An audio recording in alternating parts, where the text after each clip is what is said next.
I pledge allegiance to the flag of the United States of America and to the republic for which it stands, one nation, under God, indivisible, with liberty and justice for all.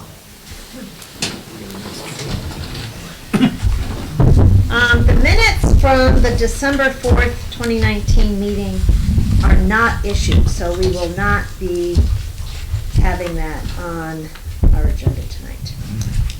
That's the only change on this agenda, so if that, is there a motion to accept? Second. By Lou and seconded by Rick. All in favor? Aye. Any opposed? Any abstentions? Motion carries. I have a few items under correspondence for you. The first is kind of, I think, very good news. You know that we've been working on trying to reduce speeding in our town. And one of the things that we did accomplish is we put up a digital readout speed sign on High Street. So as you're coming, I believe that would be south on High Street, on the right-hand side, there is a solar-powered digital readout sign for how fast you're going. And the speed limit in that area is 25 miles per hour. And we had done a study with the Council of Governments. They had put up some speeding tubes. There's tubes that go across the road, and every time a car goes by, they record the speed. And we had seen some pretty high speeds in that area coming down the hill. And the residents in that area had complained and said, you need to either, they wanted a stop sign at the top of the hill. We had a study done with an engineer, and he said, no, that is not a good idea, particularly if you're stopping as you're going up a hill as well as coming down a hill. So we abandoned that idea. But one idea that the Complete Streets folks and some of our anti-speeding group, I'll call it, had suggested is to have these digital readout signs. So Bob, along with Kevin Armstrong, they had to program the device and install it with the Public Works help. And we found, interestingly, that about 55% of the people, and I don't have the duration, but it was, let's say, the first month, were going either less than 25 miles an hour or less than 30 miles an hour.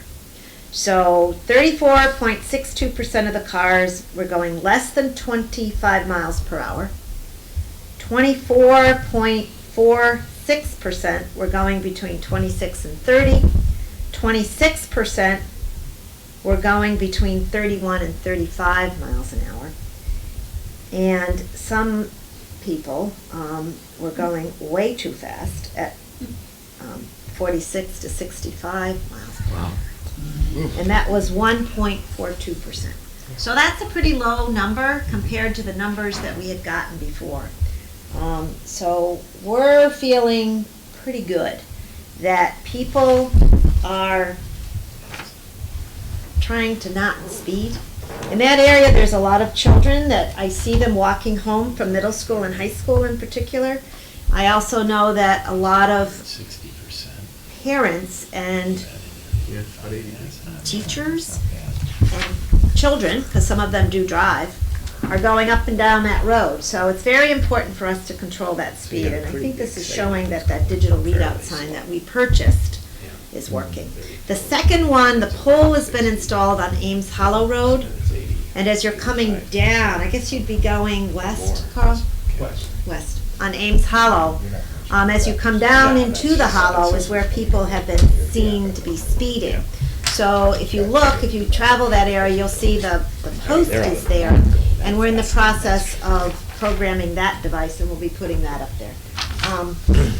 This weather is not good, so we're not installing it until the weather clears. But I think that'll be hopefully another place where people,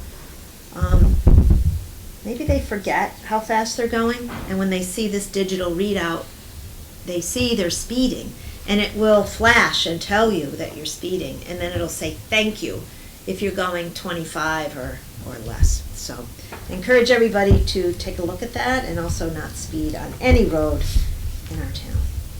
I want to point out to the selectmen, you've been invited to come to the annual Christmas and holiday distribution that occurs at the food bank on Monday at about 1 o'clock in the afternoon. If you're going to go, would you just call Michelle at the office and let us know? Because I just want to make sure that time is still going to be correct on Monday. But they would love to have you come by and share in the holiday celebration.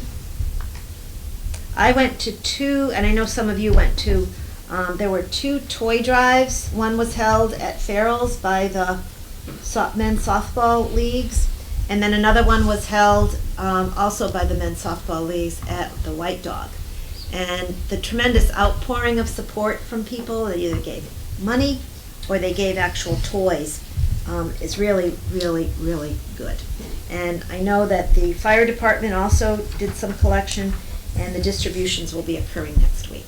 So, happy holidays, Merry Christmas, Happy Hanukkah to everyone. It's really a nice time of year, and it's important to remember everybody. Okay.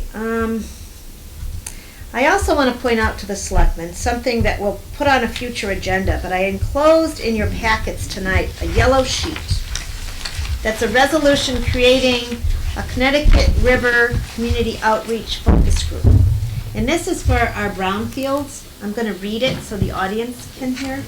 Whereas the Board of Selectmen seek to create a Connecticut River Community Outreach Focus Group to evaluate the feasibility of and options for future development of town-owned land located at 222, 230, and 248 Brownstone Avenue.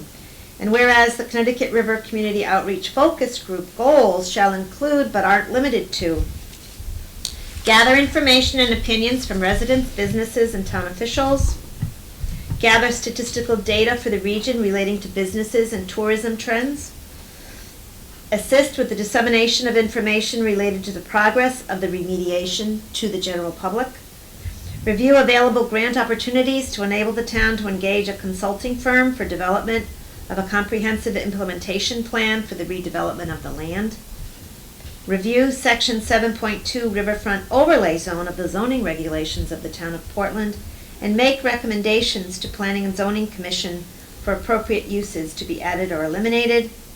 And be it resolved that the Board of Selectmen, pursuant to the Charter, hereby creates this focus group that will consist of members of the community who are, but aren't limited to, environmental, engineering, legal, financial, marine industry, professionals, business owners, and residents. And be it further resolved that the group will adhere to Freedom of Information law regarding public agencies, and further resolved that the group shall continue to function until such time as the work called for in this resolution is completed or the Board of Selectmen disband the group. So this is a draft, and I've also included in the Selectmen's packets a listing of all of the people that have indicated to me, and that's on page 3 of this packet.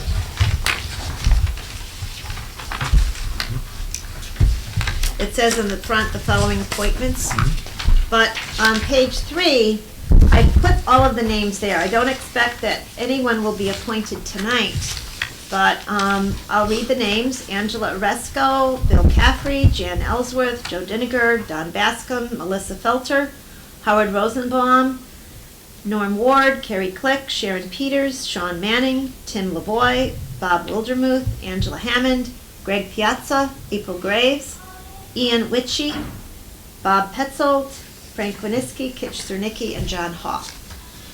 And in talking with our licensed environmental professional, she pointed out that the work that will be occurring, number one, is remediation. So all of the work associated with the $750,000 is for the remediation of that parcel. We do not tell the environmental folks what they should do. That is done by law as well as done by and in concert with our funder, who is Department of Economic and Community Development, as well as the working that they do with the Department of Energy and Environmental Protection. So this group will be helpful in not necessarily saying what the remediation has to be, because that's based on the studies that have been done, but rather gather and be given information about how the remediation is going, get and gather information about how future development can and should occur, as well as take a look at some of the other things that would be associated with the redevelopment of that property.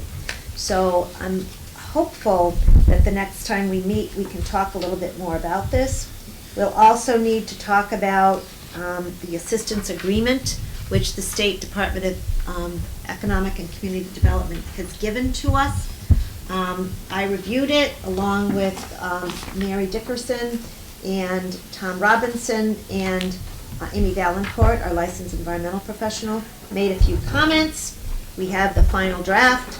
I'll be bringing it to you for an enabling resolution. You'll have to pass a resolution that authorizes me to sign it. And that then allows us to get the $750,000. So it's sort of the agreement by which we can get that money, and DECD, somewhat boilerplate, but specific to this project. Those items are also included there. So I'm going to ask if you would think about and look at your calendar, and I'll contact you maybe later, but we don't meet on the 1st of January. That's our next regularly scheduled meeting. So maybe we could meet that following week and just talk about the assistance agreement and this resolution and those folks that you think you would like to have in that focus group. I'm looking at perhaps either the Tuesday or the Wednesday, so that would be the 7th or 8th of January. So we'll send you an email and see if either of those dates work for you. 7th would be best. 7th is better for you? Yes. Okay. Anybody else? I know Jim said Yeah, 7th is Yeah. better. Mhm. It might be something that can be in the office. I'm gonna be contrary and say the 8th. You're gonna see the 8th, okay.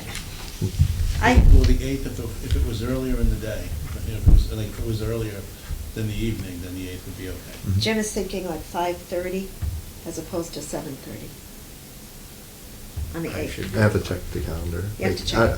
I'm thinking I have something the 8th, but I'm not 100% sure. So. That's why I'll send you. Yeah, I just always leave Wednesday. It's pretty much open for Okay. Board of Selectmen, so that's a better day for me, but you might be able to do the 7th too, so. Mike, is Tuesday better for you than Wednesday? Tuesday's definitely. Tuesday's I think- better? Yeah, that's Okay. like my open day. Okay. So Michelle will send something out. You don't all have to be there, but I would like you all to be there. This is very important. And that's why I also wanted you to get this material tonight. I wanted as a group to explain it to you and then have you think about it. Feel free to mark it up or give some additional thought to it so that we can put it together and have us do it. These people all volunteer? Yes. Okay.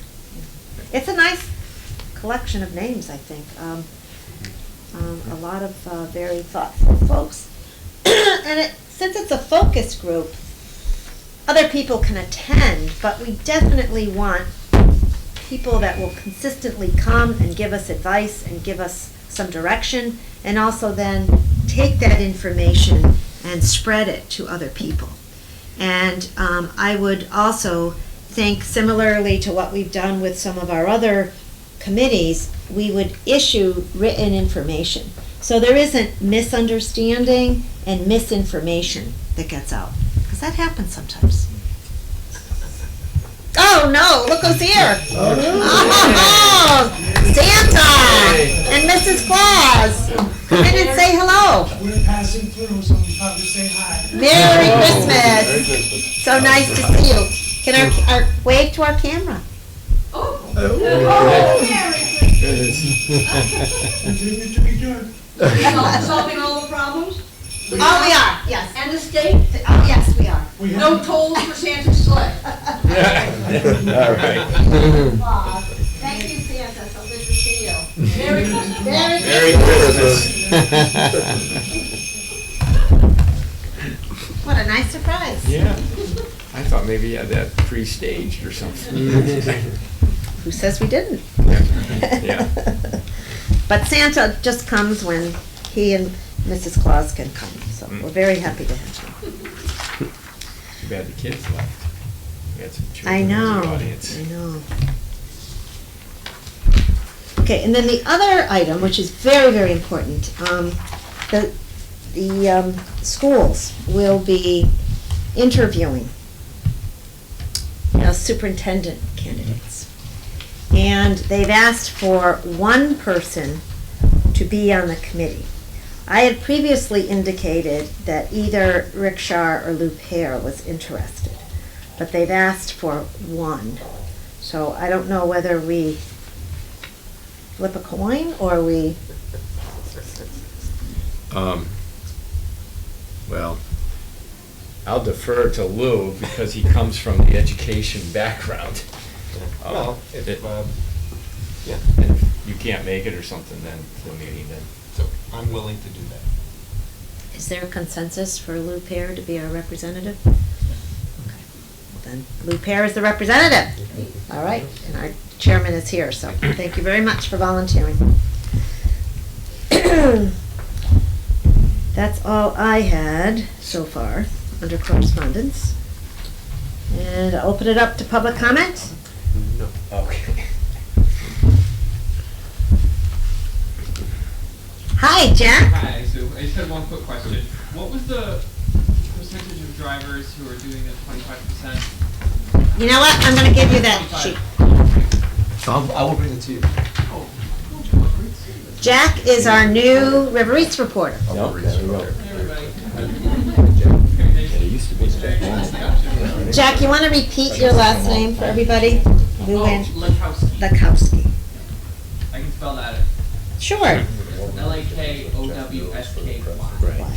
So Jack Lakowski is the new River East reporter, and we want to officially welcome you. You've already come to some meetings, I know, and written some articles, so thanks so much. It's great to have you. Great experience, thank you. Very good. Hopefully you'll say that in another few months. When you've come to hours and hours of meetings. It's great to have you, Jack. Thank you so much. You're welcome. All right, old business. Letter A, supplemental appropriation to the Board of Education and increase to estimated revenue for property rental. I didn't have any public, did I have, that was the only public comment from Jack, I think? Anybody else? Yeah, Sorry. thank you, Jen. Thank you, Jim. Thank you, Jen. Okay, so we're on old business letter A, and we had a public hearing. For those of you that weren't here, there really was just a little bit of discussion on clarification, but there was no dissension. So I think there's a lot of support for this. I know I'll be voting yes, it's very important. And I also want to say thank you to Oak Hill. I think Oak Hill is a great partner in our town, and it's nice to have them in our town, providing education to students that come from, I think, mostly out of Portland, if I'm not mistaken. But it's great to have them here. And I want to thank the Board of Education for coming tonight and providing input at our public hearing. And also to Carl Johnson, our Director of Buildings and Grounds, for helping out. So I'll entertain a motion for approval. So moved. You want me to read it? Sure. All right, I make a motion that we approve the resolution of December 18, 2019, titled,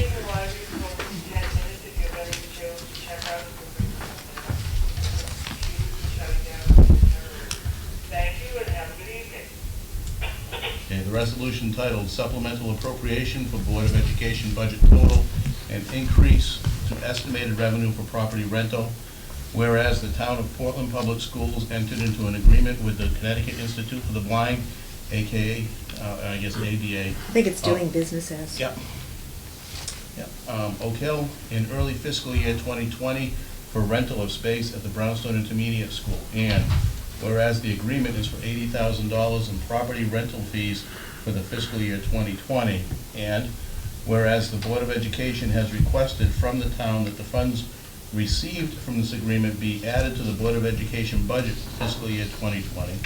And whereas revenues in line item number 01-000-000-00303, property rental, is now expected to come in $80,000 over the originally budgeted amount due to the Oak Hill rental agreement. Whereas Chapter 12, Section 1203.3 of the town charter. A public hearing was held to discuss and approve said supplemental appropriation. Now therefore be it resolved that the Portland Board of Selectmen hereby approves the supplemental appropriation to the general fund Board of Education budget and an increase in estimated revenue to line item number 01-000-000-00303, property rental in the amount of $80,000. Second. Seconded You by said it first. Lou. Discussion? Yeah, what I'd say is, I think it's great that we're able to use some of our vacant rooms in this manner, and hopefully if we have opportunities to do a similar thing going forward, that would be great. Is this a Mike? multi-year contract? Is it It's 1 renewal? year at this point. One of the comments at the public hearing, actually Mike Hernandez had suggested that once the negotiations start, that we look at maybe a 5-year agreement or something of a more lengthy duration. Are there additional opportunities with them as well? Is there any room for expansion should they decide to expand their program? I'm sure if it's something that is compatible for the Board of Education and the Oak Hill, that they would look at that. So there's additional space at Brownstone if they want to expand classes? I think there could be, Okay. depending on the programming and how it's being utilized. I did go on the tour with Oak Hill and with the school principal, and also with the superintendent, and the best space is what they selected, and it's certainly compatible with the other activities that occur in the building. Anything else would have to be looked at again. Are there any skill sets that they bring into the school that can be used by our existing faculty and staff there? Are there things that they do that we could learn from them and apply to our students? I do know on the tour, what the Oak Hill professionals told me is that they would be happy to work with our teachers and our staff and give them some assistance in terms of some of the special work that they do, Sure. and the very highly trained people that they have. So there is an opportunity for them to work together. Awesome. Do you want to add anything, Sharon? I would just say we did get an update from the Director of Student Services recently. Would you mind going to the microphone? Thanks, sorry. This is Sharon Peters, Sharon Coy. Hello, Sharon Peters, Chair of the Board of Ed. We did get an update recently from the Director of Student Services that there has been some back and forth between the Oak Hill students and our students at Brownstone, and that it's going quite well. They're integrating into the school well, and it's going really good. So. That's good. Good to hear. Any other questions for Sharon while she's there? And I certainly will bring the board's comments back to the superintendent and discuss that with him in terms of when the contract comes up for renegotiation, and let him know your thoughts. Thanks, Sharon. Any other discussion from the selectmen? All in favor? Aye. Any opposed? Any abstentions? Motion carries. Thank you. And thank you, Board of Education.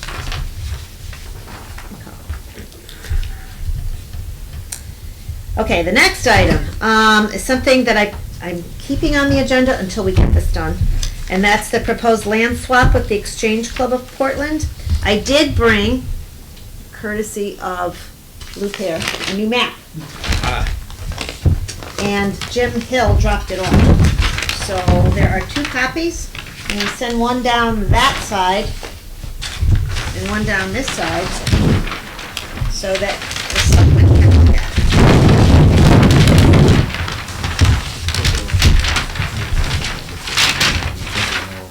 Okay, wait, we gotta get it upside down.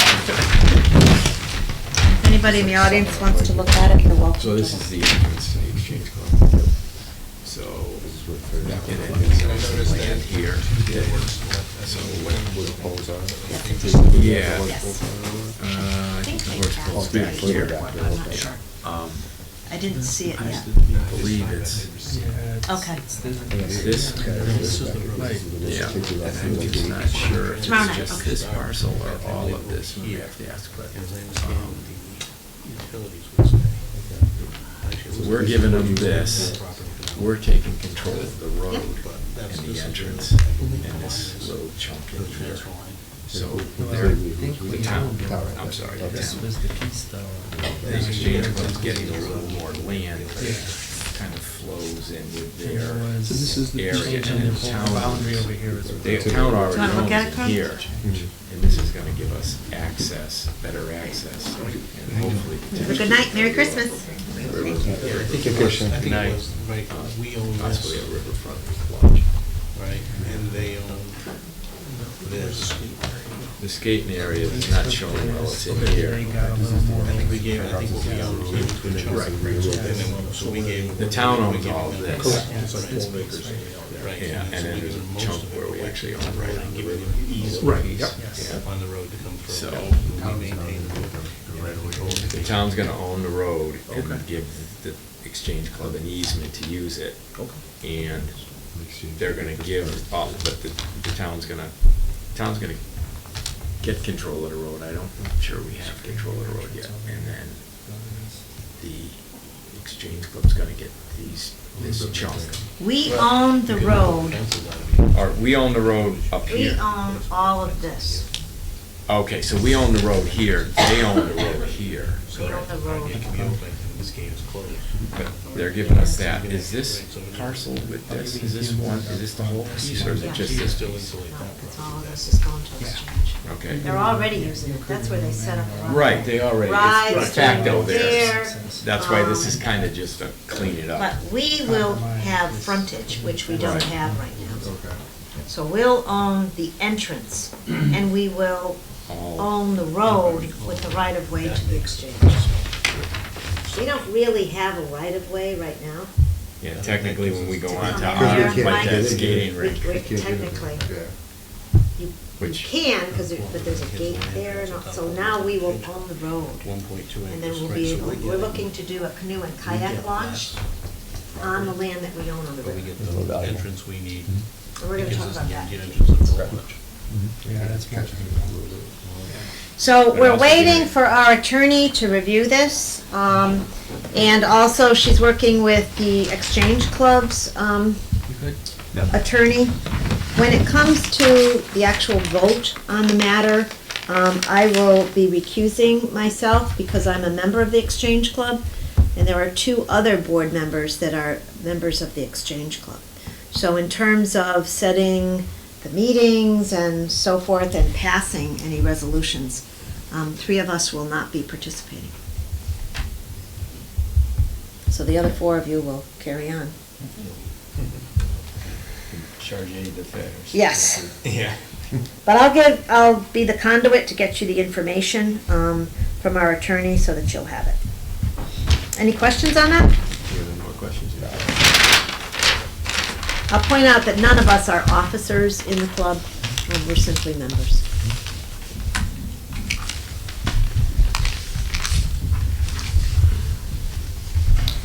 Next, appointments to boards and commissions, and this is going to take some time.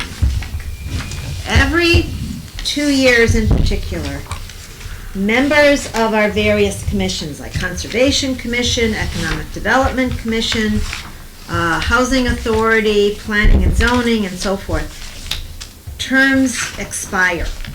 So tonight, we're concentrating on those volunteers that want to continue on boards and commissions. There may be a couple changes from alternate to full members that we're doing, but most of these folks have indicated they'd like to serve another term. So I'm going to turn it over to both Rick Shar and Jim Tripp.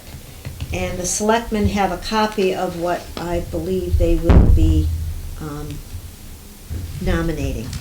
And as I'll repeat myself, on the third page, the Brownfields Community Focus Group, we're not appointing anybody to that tonight.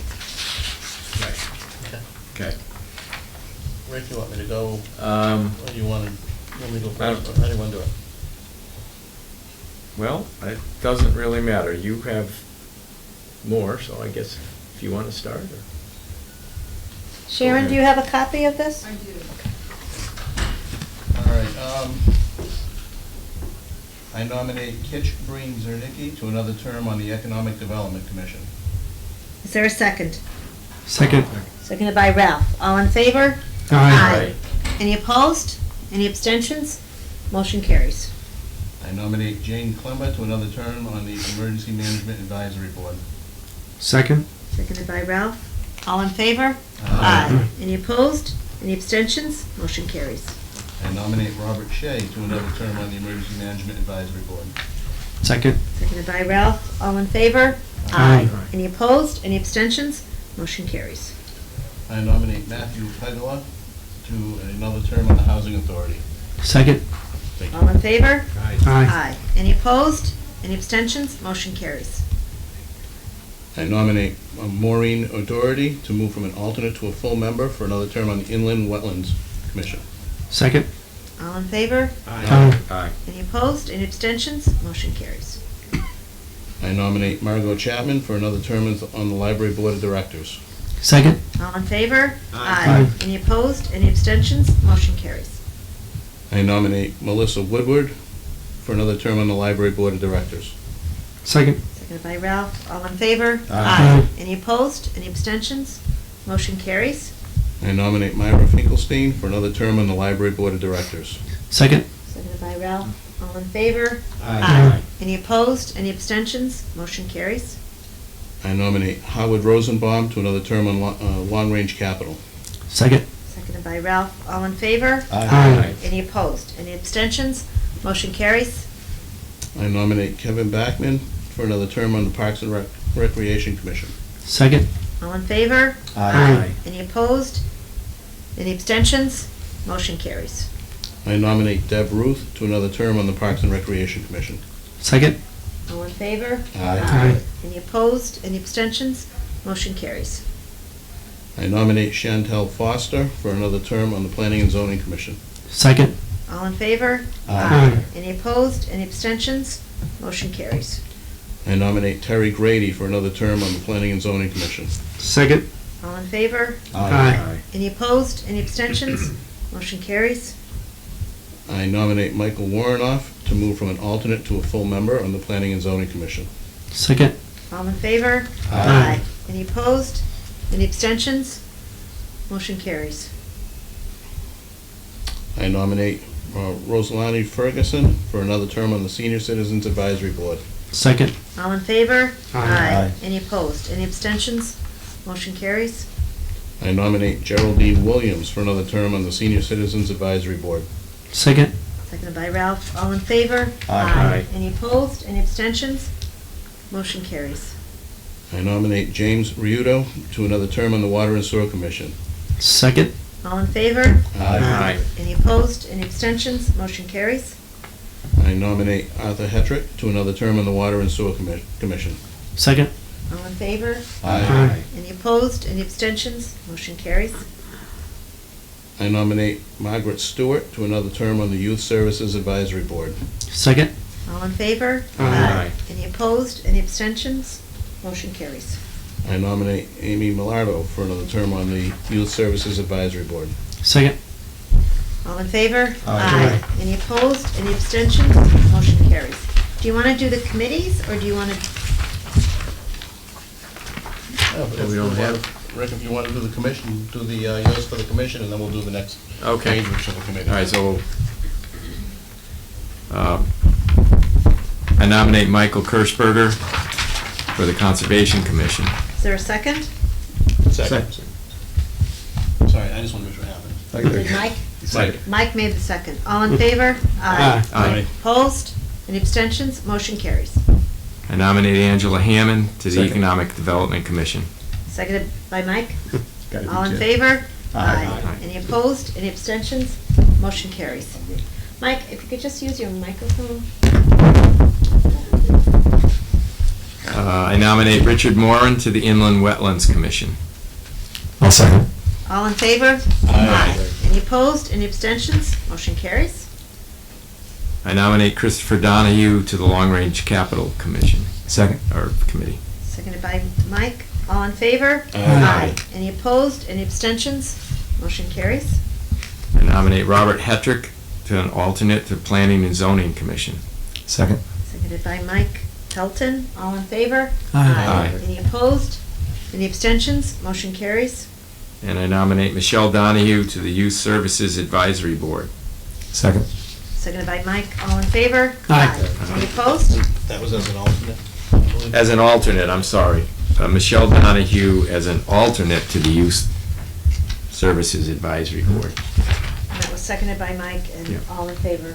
No, we didn't, but if I can for a minute, because Tim, you're in the audience, on the list for the Republicans on Park and Recs, we had Connor Donahue as an alternate, but I learned tonight that he doesn't live in Portland. Oh. So we He may have to. recently moved. Yeah. Okay, so we'll have to pursue another. Yeah. Okay, just wanted, seeing you were here, I figured I'd make you aware. All right, Very good. I'm done with that part of Now, it. these are committees, and I had gone through the list and seeing that there were many people that had either resigned, so we need to move, in many cases, alternates to full members. And I didn't put the affiliation for each of these, but I do have them and gave them to you in your packets. So if you just want to pull that, I believe I gave them to you. Did I not? Yep, so the committee should be there. There's only a couple of them. Well, some of them have an affiliation. Yeah, there's one that does. So, I think Darby is in. Democrat is an affiliation.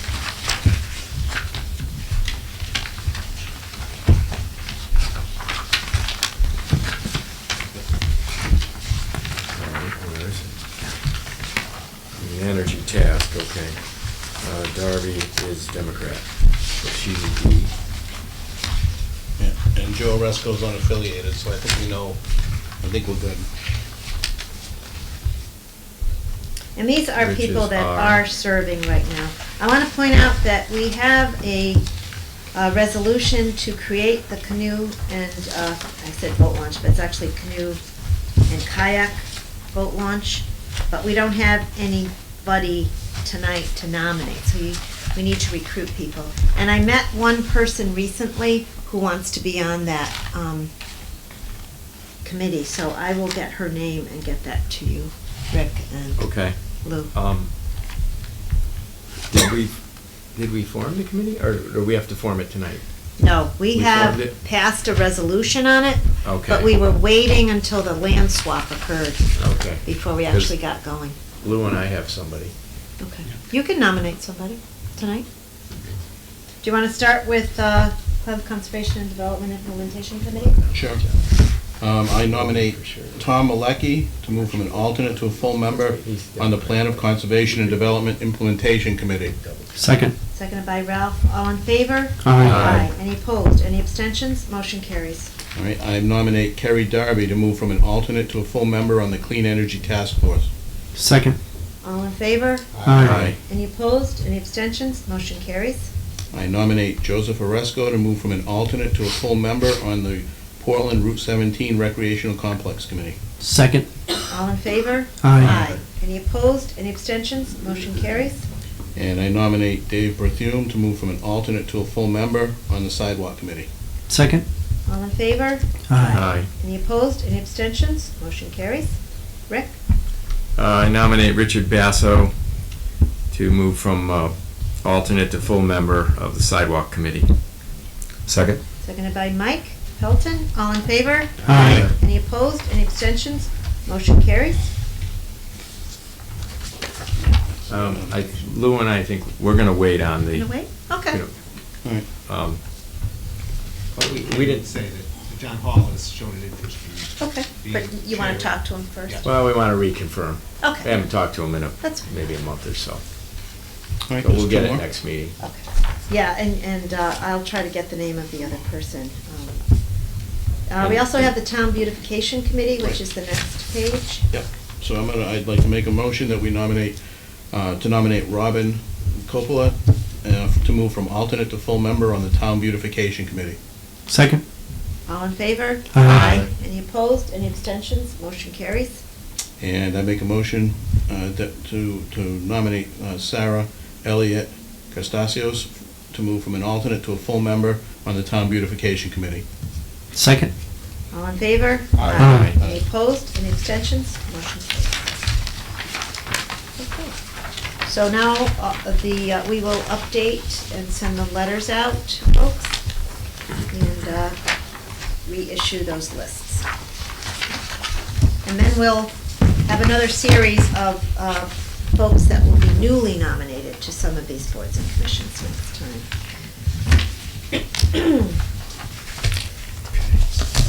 So is that the end of appointments to boards and commissions for tonight? Everybody set? That's all I had. Okay, good. Yeah. The next item under new business, I had said, I think it was the night that we were all sworn into office here, that I would put together a draft of the various projects that the town is engaged with. And so I've done that, and I will first list some of the things, and then there's some of them that I wanted to go over with you tonight, and then we'll look at adding to and changing some of it. So it's not really in an order, but it's rather, as I was aware of projects, I put them down. Brainerd Place, as we know, several buildings have been demolished on the 14-acre site. Phase 1 will include apartments, renovation of 2 historic buildings by BRT DeMarco, a Starbucks and a CVS, and other commercial development. We had a brief meeting this week with the Hart Jarvis Alliance Group and Dan Bertram, and we are still working on some arrangements for the Hart Jarvis. So we'll bring that forward to you when we know a little bit more. Reminding everyone that you're not allowed to go on that land. It is private land, and so no trespassing laws apply. The police actively monitor and can and are subject to, trespassers are subject to being ticketed. There will be another sign going up advertising the project, and that'll probably be over the next month or so.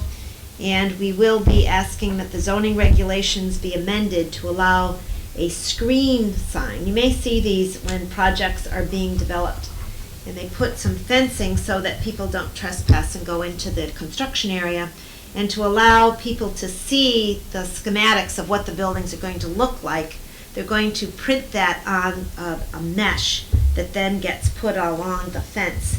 But that's not allowed by our zoning regulations, so they're going to look at making a minor change to the regulations to allow that. And it'll give people an idea of what the site will look like in the future. The riverfront land, of course, we've talked about this a little bit tonight already. And the assistance agreement, as I said, has come, and you will need to sign or agree to a resolution to proceed. The Brownfields Remediation Group needs to be formed. And then I put in here something that I had gotten from actually someone that's working with us on the canoe and kayak launch site. And she gave us some information on the scenic Hudson River's Long Dock Park. Cultivating resilience, transforming a post-industrial brownfield into a functional ecosystem. And it's pretty interesting read for you at another time. It talks about another riverfront property in New York, similar to our riverfront here in Portland, and how it can be cleaned up and turned into a very good ecosystem as well as a commercial site. The canoe and kayak launch, maybe Rick and Lou could highlight that a little bit. Rick, you want to just talk a little bit about that? Well, Lou and I started exploring this over a year ago. We walked, I think it was last winter, a couple of the town properties that abut the river that had potential for a small boat launch.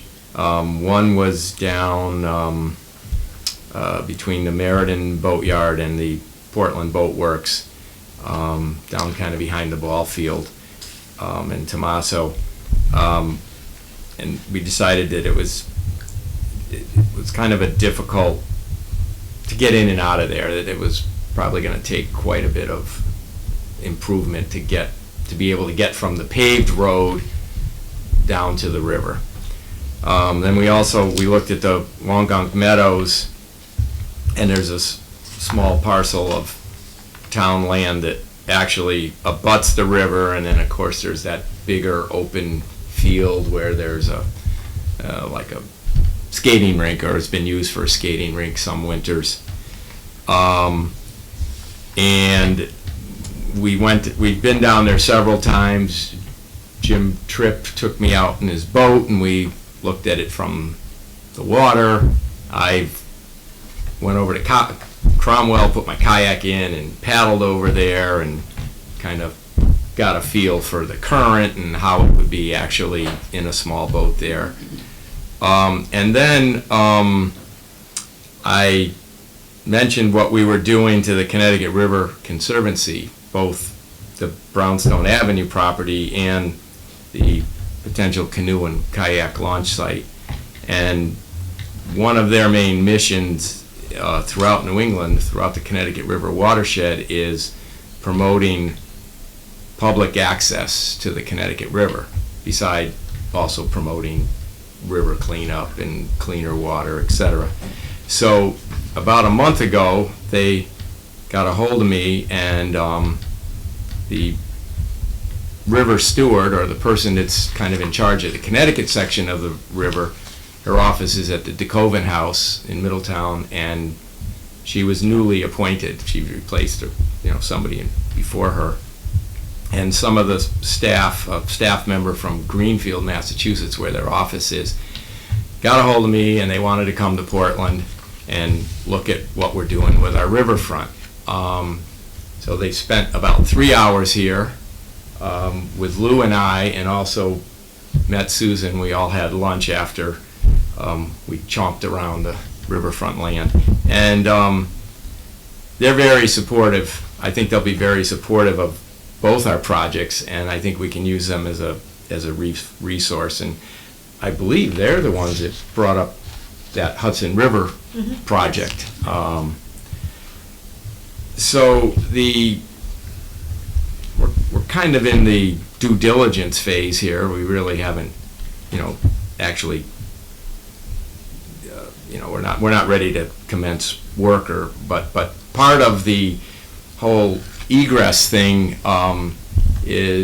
ties into this Exchange Club land swap, which started out, the Exchange Club just wanted to kind of clean up their property line, and they were actually using town land as if it was theirs when they have the fair. So it kind of made sense to clean that up. And then from that, Lou and I kind of got the idea, well, heck, if the town can gain the access point from Route 17A, maybe that will make the Portland riverfront land there very accessible for a canoe and kayak site. We've also talked with John Hall, who lives in town, and he was instrumental in getting a small canoe and kayak site built on the Coggins River in Middletown, which I've used a few times.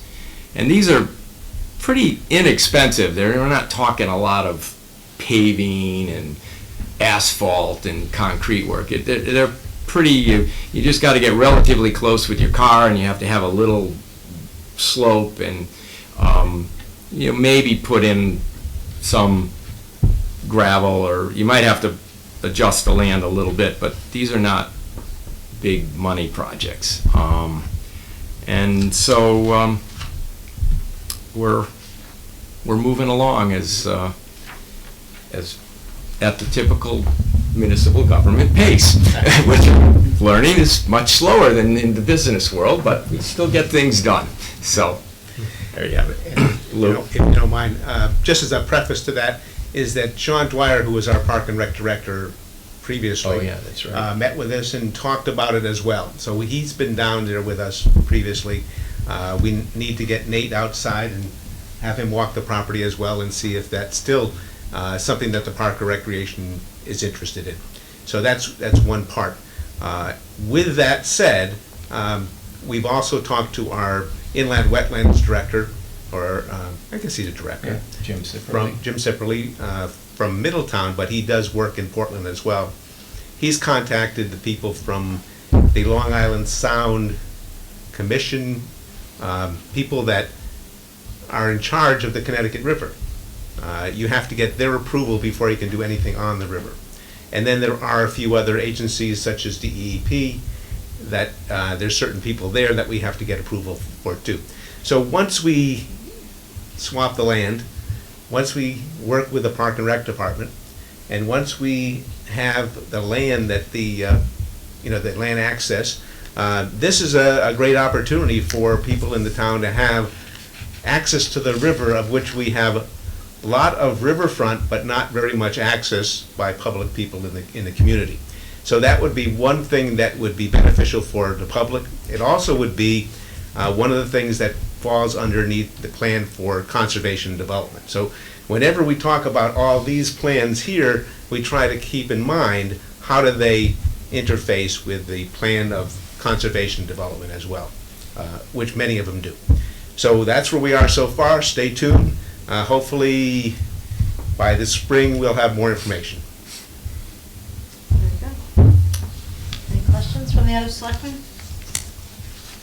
Okay, thank you.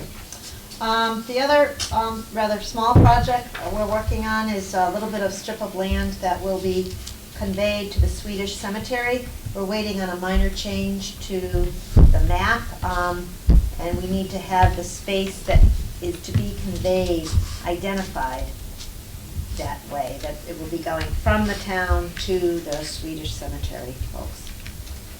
Then we also have sidewalks, roads, and building projects. As we all know, we've replaced sidewalks on Freestone Avenue, Waverly Avenue, East Main Street, Fairview Street, Spring Street, and Main Street. The replacements will continue into next spring. They're on winter shutdown right now, but we will be continuing mostly on Main Street, but there will be some other additional work done on other streets. We are using a $200,000 interconnectivity grant from the state DOT for the work on Main Street. As you've all seen, the Spring Street and East Main Street Road and Sidewalk Improvement Project with water main replacement, part of the sewer main, and the entire road really rebuilt on Spring Street, as well as repaved on East Main Street. And all the sidewalks on Spring Street have been replaced. The water main on East Main Street, which is between Spring Street and Woodland Road, has also been replaced and repaved. That project has been completed. There's just a few things that need to be fixed, and one area I think had a little depression that needed to be replaced, so Mather Construction is coming out to fix that. In terms of the town buildings, we're still working on the roof for Company 2, Fire Company 2. There is a plan for renovating the interior of the Portland Library. It's gone out to bid. We are still working on that bid and looking at making certain that that project will come in within the project's budget. This project is funded by a state library grant, matched by contributions that have been made to the Portland Library Endowment Fund, and the town will be doing the sealing of the floor before the carpet goes down. So we're still kind of waiting on the prices for that, but that is the town's portion at this point. The technology upgrades that are planned for Portland High School, I don't know that those have happened yet, but that is something that's on the docket. And as we all know, the high school tennis courts were completely refurbished this past summer, this fiscal year. The other projects that are ongoing, the Town Beautification Committee work. I think the committee deserves a lot of praise for the work that they've done on Main Street. We have new wreaths that have been placed, as well as new banners.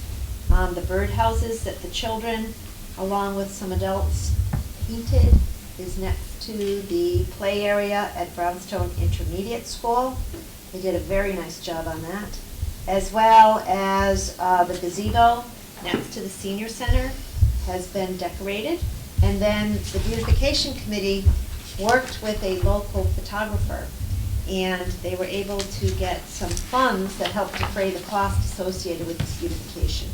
It was very successful, and people were very, very pleased with the photographs. I think they're going to be doing it again at another time.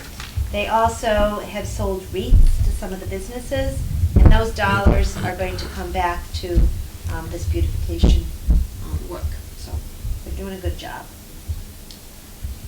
The Complete Count Committee is something we haven't established yet. As we know, 2020 is a census year, and Lieutenant Governor Bicewitz is asking every town to have someone or a small committee assigned to make certain that people complete their census and that we count everybody in the town. And it's helpful to have local people out there reminding everyone to fill out those survey forms and make sure that things get completed. So that's something we can look at doing.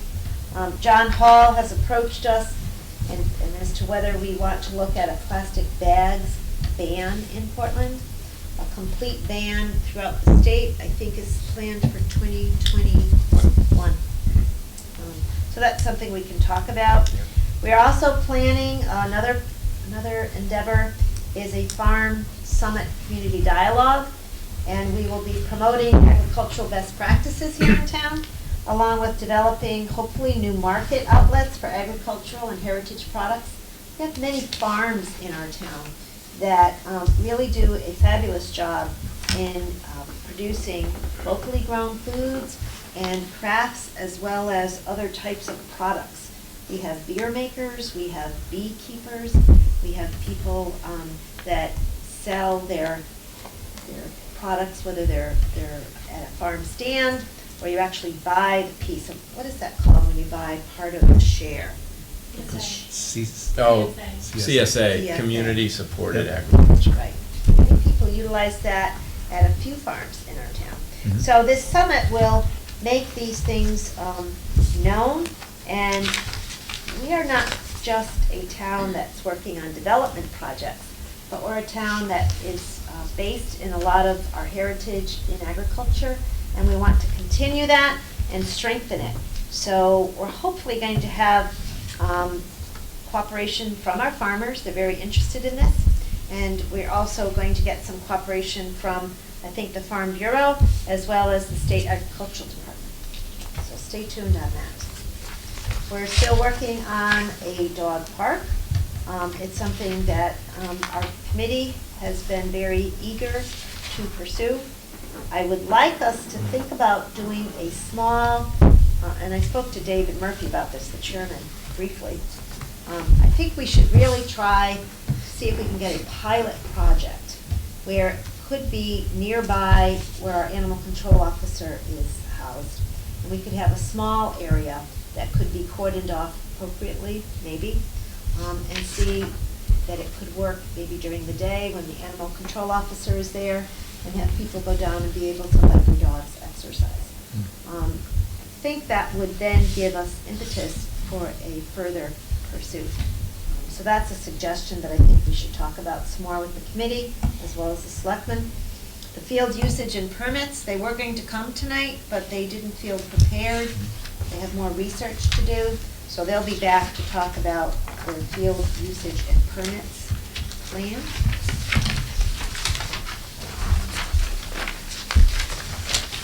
Lou, maybe you want to talk a little bit about our progress on the expansion of the airline trail? Yeah. As you know, Phase 1 is complete. Phase 2 is in the process. We have to ask for permission to use people's private property to get licenses to move forward. Similar to what we did in the first round, where we got a license from Eversource, and Eversource was willing and able to help us out when we wanted to go 2.5 miles from pretty much the YMCA property toward Depot Hill in East Hampton. That part is completed. Now there are 5 other landowners that we have to ask permission from. We've received verbal approval from these 5 landowners, and we're hoping to be able to move forward with that part of the project. That would get us to Route 17. It would end at Dairy Queen, which is a nice place to stop after doing biking and hiking. So that would be a nice addition, and hopefully we can get that done fairly soon. As my colleague over here to my left says, sometimes the public bureaucracy takes a little longer, and when you're dealing with private owners and you're dealing with the State Department of Environmental and Energy Protection, it takes a little longer for that to happen. But we're looking forward, and hopefully that they'll be able to get that done within, maybe a couple years. With that said, we have had discussions with some of the people already. We're going to call in some more people because we now have site plans for the Dairy Queen, and we need to see exactly where the trail would go and how it would go through their property. We have to then meet with the Butler Corporation, Eversource, and the YMCA. I said 5. I think it's 4 owners.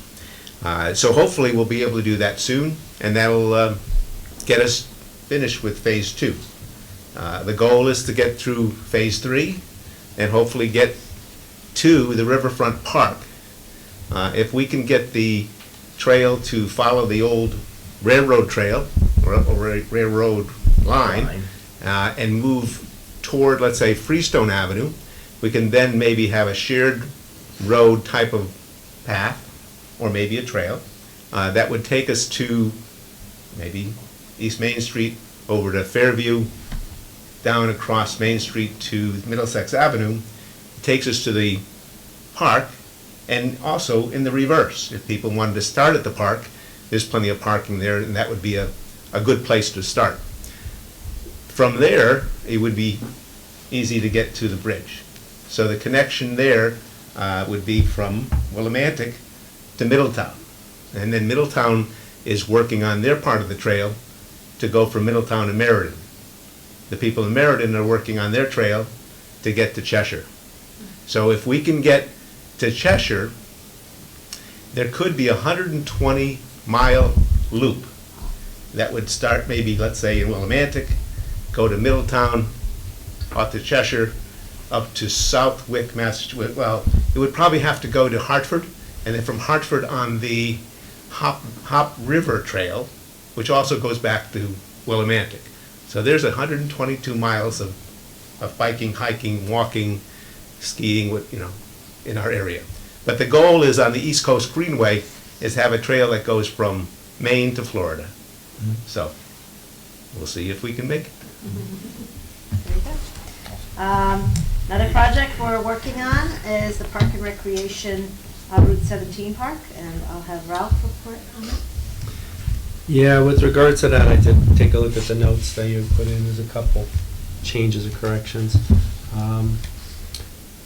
We know that we're finishing up. We have the work to do on the fencing and the gates, and hopefully we'll get some weather that will cooperate in the near future to allow that. We would be putting that fence with wind screening along that private property. But with regards to the double swinging gates, they were actually moved because the original location, they would have been anchoring them on the sidewalk, which didn't make much sense. So just by shifting it that 8 to 10 feet, it allows them to do both anchorings and actually in spots on the grass that won't impact walking or anything around it. So that was the change there. I previously noted that the utility pole is still sitting in Strickland's and it needs to be moved. With regards to wiring, we actually have to move the wiring from the existing poles onto newer poles. So I thought that was going to happen soon. Obviously, every time I see bad weather, I get nervous of how that impacts Eversource personnel. So that is something that will hopefully happen in the next few weeks, at least what's been discussed. The stone sign, we are in the midst of a process of anchoring that down. The stone that we have there that would use for the sign.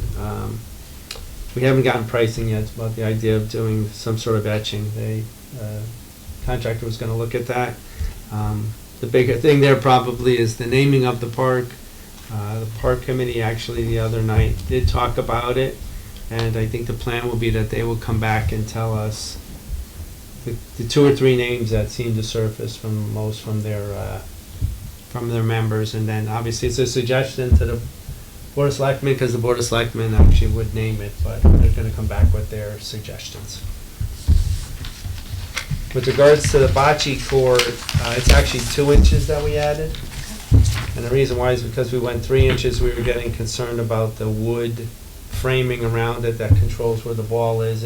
We'd lose an extra inch, and we got nervous about how much wood exposure we would have. So it's really 2 inches that we're adding, and really what it's trying to do is deal with the fact that we know we have a lot of clay in that area, and I don't know if it's from when they disturbed it, putting in the beginning the bocce court. We're hoping that the 2 more inches of stone will help stabilize the ground more.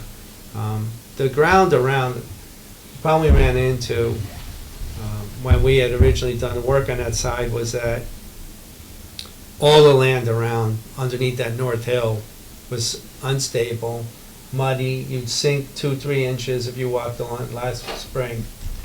But now you walk it and it's totally dry and you walk it. So we're hoping the same thing will occur with the bocce court. It's just that you've disturbed it with large vehicles, so we'll see. So we're adding 2 inches of stone, hoping that'll help with that. The tree movement, obviously that's a discussion for when we hit the spring and they finish planting. We had a few of the trees didn't survive their first year at the park, so they're gonna be replaced, so we could talk about it then. Playground is indeed done. Splash pad outside, the fixtures are done. The thing we run into with that is that, yeah, we continue to wait on Weston and Sampson to give us an answer on what the pump and controller mechanisms have to be put in place to handle. Just to reiterate, anyone has heard me talk about it or heard Jim talk about it, is that the intent of the system is to make use of any water off of the splash pad to be filtered and cleansed appropriately so that it could be used to water and irrigate the fields. So it allows us to reuse the water and cut costs. Unfortunately, the pump and the controller between the 2 systems was missing in the design, and right now that is what we're waiting for to get settled. And unfortunately that impacts what we can do with regards to the fitness circuit, because we think we're going to be fine with the full purchase of the fitness circuit, but you just want to see the final number. That's the final number that we really don't know. And we have an idea, and we think it might be fine, but we just want to see it in print so we know it's good, so that we could purchase the entire fitness circuit. If we do run into any problems, we come up with a second plan, which would be to purchase 3 of the main components, which are at a huge 40 and 50% discounts from the company that's providing them. So that is our alternate, and it's still a big number though. So hopefully, every day I ask them for the information and I wait. So hopefully we get that soon so that we could just tell them to cut the PO and get that so that we'll be ready to install that in the early spring. With regards to the concession building, that work has been, the internal work is already underway. They haven't finished outside because they've been waiting for better weather in order to finish the top parts of the peaks for the siding. But they're fully working inside. They've epoxied the floors. They've put in a request about changing the type of paneling that might be used for the ceilings. Instead of sheetrock, they've talked about a paneling. But we're waiting for them to send the specs on those type of panels so that the town can review it and see what that would mean. They're hoping to complete, at this point they've lost some time because of the weather, and that's not a surprise. But the last I knew, they were talking about trying to complete the building in late January. That would be good. I mean, ultimately what we'd have left really is just some touch-up work around and the fitness circuit, and we'd be done in the spring, and then field usage would really depend on how mature the grass has grown, and they really put a great effort in the summer and the fall seasons to really get that grass growing. And it's in really good shape. We'll see when we'll actually be able to physically get on it. We don't want to make a short-term decision to get on grass and destroy a project that we went on too early. So, but we'll make the right decision when it comes to that. And what we're hoping with Weston Sampson, we're looking, I know they gave us a change order that kind of encompasses what has happened throughout the year that we hadn't account for financially. But if we could just get a number on this pump, we could probably finalize and would be considered the final change order, so that we could just sign it off and know where we stand at the end of this project. So we're close. We didn't get there on the fall, which we had hoped, but, and I will tell you, we're really trying. I know I have pictures of the playground, and if I have to use them, I will, but I'm waiting for the weather, for snow not to be on the ground, so we can make one more drone run around the park to get close-up shots of the playground and the splash pad to be able to put online. If we don't get that weather in the next week or two, I'll probably just put another posting to update people, so I'm not gonna wait forever for us to be able to put a drone up, so. Some of the other things that are on here, there's just three more. Whether or not this board wants a charter revision commission, it's something we've talked about. I know there are at least some minor updates that should be made. The last time any revisions were made and accepted, I believe, was 2004. So there remains an open item there. The ethics ordinance requires major changes. I have found that the ordinance is very difficult to understand, to maneuver, and to be implemented. And I think that it has, on occasion, been very challenged. So it's something I think we ought to look at. And I know Lou is interested in doing this, and perhaps some of you others are as well. We can either try to retrofit the one that's there, or you can look for a new one that's better written and perhaps more up to date as to what we're trying to do. So those are some things that I encourage you to revisit. And then, Susan, can I? Yes. Do we still have an opening on the Ethics Commission? Oh, yeah, there are 2 openings. 2 openings? Mhm. No. 3-person? Yeah. Ooh. I think, Wait. you know, and the person that decided not to go for a second term, she told me that she doesn't like the ordinance, and it's very difficult. Well, that's why I was asking, because it seems like it's not that easy a commission to. I don't think it's a staff. matter of putting more people on the commission. I think it's a matter of this board writing a better ordinance that they can respect and utilize and train us in. I mean, I think it's overcomplicated. It's my opinion. And Well, it's we- not user-friendly. Probably should look at it, because we kind of kicked the can down the road the Yep, the we can look at it, year sure. or two. Right, we haven't addressed it. And then Complete Streets, we had a little report on that earlier tonight. That committee seems to work very well, and would encourage us to continue to work with them. On the back, capital improvements plan, I think that the Board of Education and general government needs to be prepared, not year to year, but rather some longer term projects. And I checked with finance, and the school bonds do retire in 2024. So you'd want to take a look at, and it takes quite a while if we were to bond again, to see what needs to be done both on the town side as well as the Board of Ed side. And it sounds like a long time, but it really isn't. And speaking of those things, the River Cog has the Route 66 corridor study. That should be finished by the end of the spring, and we should learn more about what they contemplate doing over the next several years to improve that road based on their work that they've done. The water and sewer group, we know the MDC contract is retiring in 5 or 6 years. About 5.5, yeah. So I'm going to have Jim, who's our chairman of the Water and Sewer Subcommittee, talk a little bit about that. Exactly right. The MDC contract that's in place today, it expires in about 5.5 years. It's something that's providing some challenges for us. It was signed, it's a take-or-pay contract, so we're obligated to buy a certain amount of water every year. The problem we've run into is that in 2018, MDC's rates went up, I think it was 13%. In 2019, they went up 11%. And if you saw recently on the news, they've requested another 14%. That's what we're getting right now, about 60% of our water.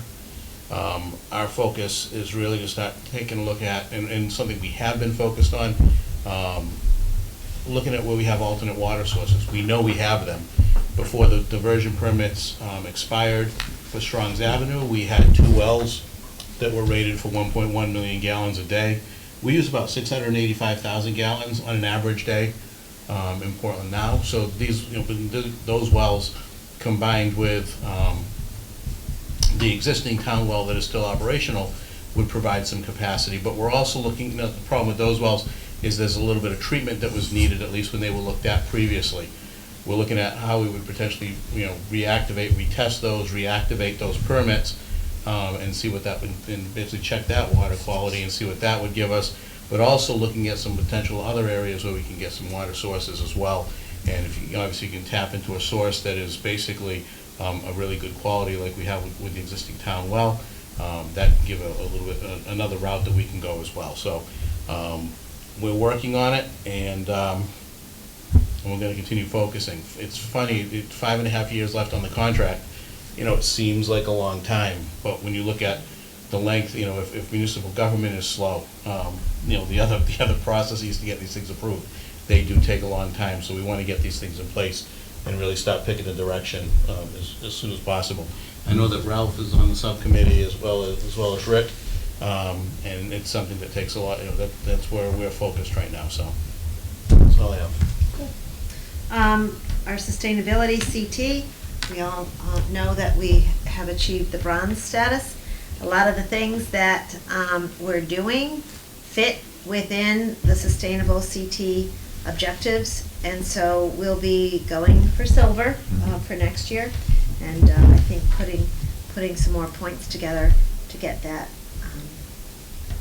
award. I think we also want to continue to support the diversity committee's work.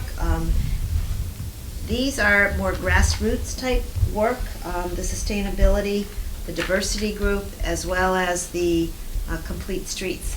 They're citizens that have been assisting us and helping us to move the town forward in a more sustainable way, and in a way that we can be proud of not only what we're doing today, but how we're leaving the town for the next generation. And a lot of the things that we're doing, I think, I believe are going in the right direction. So I know there may be other projects you want to include or some more details. So, yeah, Luke? I was just wondering if we could add something that deals with solar. Sure. I know that we have the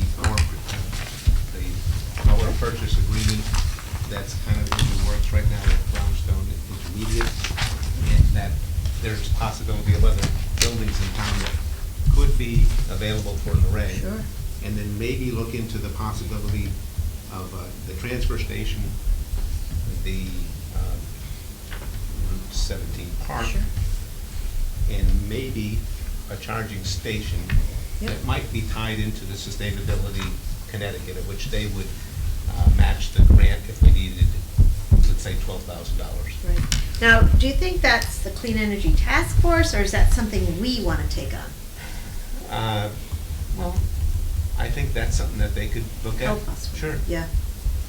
But I think to really proceed, we really do need to talk about it here as well. I think you're right. Yeah. And the other thing, and maybe this is something that Sampson Weston can do. I know there's an issue with the flag. I've seen solar. Oh, lights. actually, I'm sorry. I meant to, when we were talking, I meant to add is that there is lighting for the flag. It's just that there is no power right now. They're still waiting on Eversource to pull all the wiring So it'll to be the building. So it It is. would be an electric light versus a solar light. Well, that's what it's wired for now. There is wiring for Okay, it. So. I was just looking into the possibility. I've Yeah, seen yeah, I a lot know. of them that just mounted on top of the flag pole, and they wouldn't cost Yeah. anything, except for the unit. Yeah, it was wired in, because I asked them after our last conversation, and he took, and I told him that let's just, take down the flag for the time being until we have it lit, because no one's gonna be around to keep taking it down or putting it up, so. Right. Wait. Any other items? You have a lot of projects, a lot of good things you're doing. And anything or any changes in addition to that, I'll add some of the notes that I took tonight. And if you have some more, let me know, or any additional detail that you want to put in. Tomorrow night, I just wanted to add, I see Margot is here, and the library board is going to meet tomorrow with the designer. Do you want to add anything about that, Margot, or wait and see? Definitely looking very closely at every aspect of the bid and trying to pinch our pennies, as you know. We had a very good meeting with Susan and Tom last week. And I think we're headed in the right direction. We have to fine tune things, but I'm sure we can do it. I agree. I'm going to try to attend. I don't know if Ralph's able to attend tomorrow night's meeting. Unfortunately, I won't be able to attend, so I guess the only point I would make is see if, when they do their presentation, if they provide some documentation, because I thought we talked about it at the last meeting, and I don't think I ever saw anything that came back from them which had some of the numbers we were talking about. So if they could provide some additional I think they documentation. may have some information tomorrow that the board will be able to take a look at. So is it at 7 o'clock? Yes. I'm going to try to go. Where is it? Here? Here, in the library. So if you can, that would be good. As long as 4 of us aren't there, that's fine. It's good. Thank you very much. I wanted to update you on the police and animal control vehicles. As you may remember, Tom Robinson informed you that Sergeant Kelly unfortunately was hit by another vehicle in the police vehicle, and the insurance folks felt that the car was totaled. And I have some details on it. It was a 2017 Ford Explorer, and in looking for a replacement, we find that the Ford is not prepared to be delivered to us. They're having trouble building these. So rather, we looked at a Durango, and it looks like a 2020 Durango would meet our needs and specifications. We paid about $37,000 for the fully equipped Ford Explorer. Insurance is giving us $23,291.50. And together with some other line items, we feel we'll be able to replace it for about the same amount of money. So the vehicle that was bought in 2017, we can replace for about the same amount of the $37,000 in 2020, or for 2020. In addition to the insurance figure I just gave you, there is money in the capital fund of about $4,000. There's money from the police operating budget that we feel can be utilized for about $3,180. And the insurance will pay for the wire separation, i.e. the cage that the canine is protected in. And they are giving us $3,600 for that. And any additional dollars will be taken from contingency. So I wanted to update you on that. There's no action that you need to take, but we wanted to inform you of that. The animal control vehicle has been taken offline. I think we told you that already. And it's an old van that is not road worthy. So within the animal control fund, there is sufficient funds to buy a van that's not from the operating, but rather the fund balance. So we'll be purchasing an animal control vehicle. Any questions? Yes. You were rattling off numbers. What's the net that we might have to go to contingency? It looked like in round about numbers? 4,000. Okay.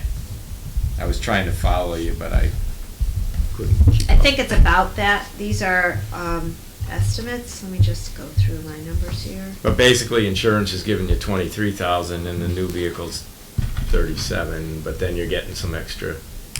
Well, insurance is actually giving us 26, Oh, because of the cage. yeah, Okay.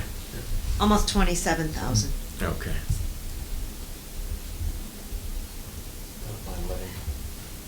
Yeah, well, she said some was coming out of the, 4 was coming out of the police budget or something. Yeah. All right, so we're not talking big numbers. 3,181 out of the operating budget. Yeah. Looks like maybe 4,000 from contingency rec. I don't have enough light for my solar calculator in here. That's what it seems doing the math fast. In the back of the napkin, that's about right. So the new It car comes with the cage for the 37,000? Yeah. Okay. I think it's actually being donated by the canine organization that in the past has helped Sergeant Kelly, but the installation is what costs, Rick. Oh, yeah. It's not buying the all-day actual project, wire, but probably. it's the labor. Yeah, getting it in there. That's what a lot of this is. Fortunately, no one was hurt. And these vehicles are very well built, and they have protected our officers and others, which is good to know. Just curious, when you have these different, you know, you have Fords, you have Chryslers, where do we get them serviced? Do they go back to their various dealers? Well, it depends. or If it's under warranty, it'll be covered by who we bought it from. Yeah. But we have 2 trained mechanics that take care of our vehicles and service them. Oh, okay. We don't send them out. We send them out for some things, but Dale Etheridge and Chris Hanuski take care of our vehicles. We're very fortunate.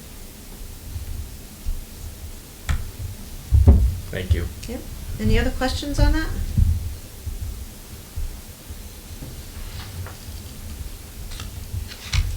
Refunds of excess payments? Sure, I'll make a motion that we refund the amount of $145.72 to the estate of Robert A. McDonald. Second.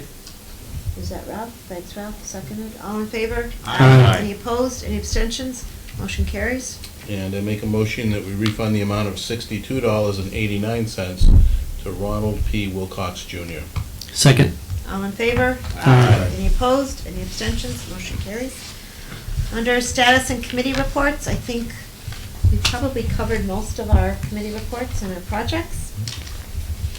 And, you know, this might be a way for us to update. So if you have some things you want us to update, maybe I can keep this and get handed out occasionally, or Oh, do you like this? Yeah. This was good. Kind of a living Yeah. document, yeah. Yeah, that Okay, was. so we can use this, and I think it's helpful to us. In public comment. Yes. Mr. Murphy. I actually come with a couple things, but one of them you already answered. I just want to state my disappointment with this committee. To sit here and listen to talking about a lot of enthusiasm about the kayak launch, which we don't even own the land on yet. But yet on November 6th, we had a public hearing on a dog park, which I've been coming to these meetings for 3 years. Typically when we have a public hearing, there's usually been some action, 1 or 2 meetings after that. And it's kind of been backburnered, in my opinion. So I don't know if that's because this is not one of the Selectmen's pet projects, because that seems what gets the front and No center. pun intended, right? Yeah, but I'm just frustrated because But I the just committee put a lot of talked work into this. I just We- talked about it, David. You mentioned that we're going to talk about it some way down the road, but we had a public hearing. Where's the committee? Where's the funds? Is it gonna go into the budget? Is it approved? None of that has happened. I mean, the committee spent a lot of time and energy. I packed this room with people on that public hearing. Now, I've held off on social media in the press of bringing this back up to light again, because I figured it would come up in December on one of your meetings, and you talk about or vote on it, and you go the next step, but it hasn't. Now, I think 2 months for something that's been on a public hearing is long enough. So if you want to put it on the next meeting and talk about it or vote on it, that'd be great. If not, then I'll have to have, go to social media and ask for people to come to these meetings and voice their opinions. Did you have another item? I thought you said you had two. Well, the Elm Crest, but you answered that. Oh, okay. Well, what do you think of the idea of trying to set up a pilot area to see how it can work? With all due respect, I don't want to have a hallway conversation. We've done the public hearing, this needs to be officially. What do you mean by a hallway conversation? We talking about having a fence down by the dog pound and stuff like that. It's just kind of a hallway conversation. I just brought it up to the selectmen. We want to put it. talked about it in a hallway conversation. But you heard me talk about it here tonight Correct. with the selectmen, so. You've all voted on, you're gonna do that, you're gonna now put this at the dog pound. Did I hear that? There are many items on here. Well, why are we taking on a kayak project when we haven't even worked on the ones that we've already had a public hearing and agreed to? That resolution, when did we pass that resolution? Oh, a while ago, we set a committee. That committee has been dormant, but that was passed before your presentation on the dog park. That is an old project, David. There was a public hearing and it was passed. We talked about the matter. I don't know that we had a public hearing yet on that. We don't even have members of the committee. I think, what I'm trying to say to you, okay, is while we're talking about the canoe and kayak launch, there's a lot of work that the selectmen are doing. We haven't even appointed people to a committee to look at it. Correct. Whereas within the dog park, there's the exploratory group that met, and I've offered to the selectmen a way to proceed without going necessarily back to a committee until we can get some more work so that we can see if it can be something that's viable on a small basis. And I think that could actually help the cause, as opposed to just theoretically talking about it, but having an area where maybe small to medium dogs could go for certain periods of the day, and it can be overseen and observed by our animal control officer that's full-time employee. About the budget season, and if this is gonna be something I'm gonna budget for, I wanna get it in the next 30 to 60 days, when we do all this stuff. We can certainly talk about it. I mean, that's the goal, I thought was, when you get a committee together, you talk about things, you do a public hearing, everybody in there was in favor of it, and then nothing.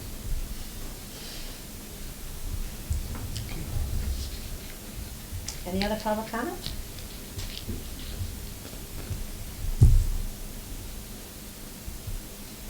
Informal discussion?